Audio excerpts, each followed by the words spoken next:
هي الأخ حسن مشيمع الذي وقف في بريطانيا مجاهدا قويا، لأخ عبد الوهاب حسين الذي يؤرقه هم الأمة الإسلامية ووحدتها، لأخ سعيد الشهابي في بريطانيا الذي يطارده الانتربول ولا يستطيع أن يتنقل من بلد إلى بلد، للأخ نبيل، للخواجة، لغيرهم من العائلات والأسر التي ينتهك حقوقها.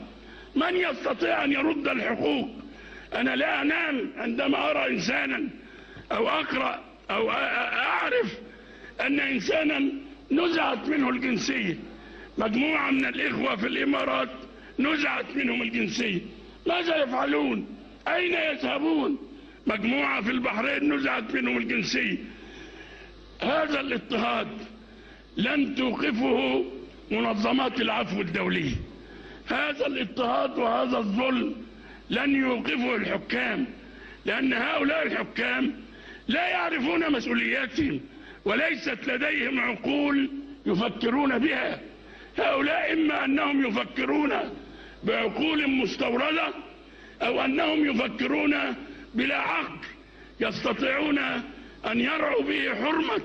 لن يصلح إلا أن هذه الشعوب كلها في العالم العربي والإسلامي تقرب إلى حدود سايكس بيكو وتقول الشعوب تريد إسقاط الحدود حتى تسقط هذه الحدود.